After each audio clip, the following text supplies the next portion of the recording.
طاقتور آدمی دوسروں کے حقوق ادا کرتا رہے تو طاقتور ہی رہے گا۔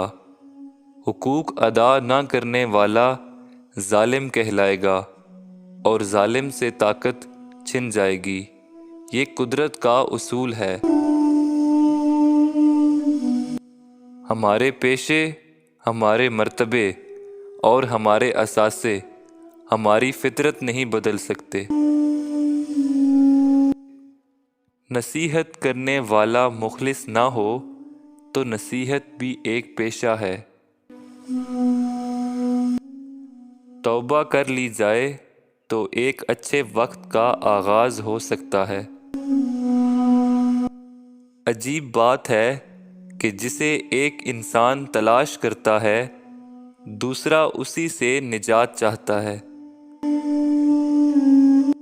ہم زندگی بھر زندہ رہنے کے فارمولے سیکھتے رہتے ہیں، اور جب زندگی اندر سے ختم ہو جاتی ہے، ہم بے بس ہو جاتے ہیں۔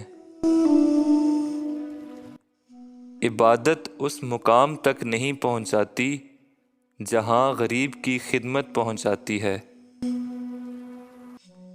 بیچ میں درخت کو دیکھنا ہر آدمی کا کام نہیں ہے، یہ سعادت بھی عطائے رحمانی ہے۔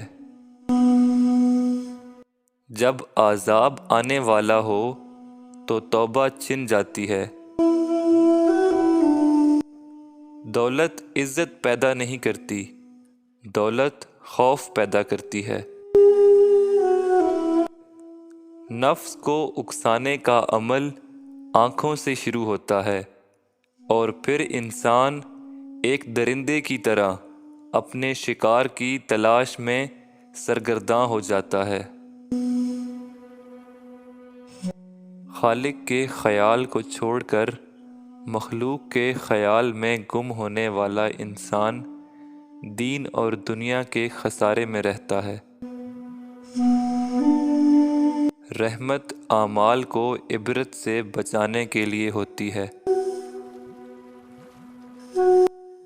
ایک سماج میں امیر اور غریب کے درمیان جتنا فاصلہ بڑھتا جائے گا، اتنی ہی اس سماج میں کرپشن بڑھتی جائے گی۔ گناہ کی تلاش بھی گناہ ہے۔ بلند فطرت انسان پست حالات سے گزریں تو بھی ان کا مزاج پست نہیں ہوتا۔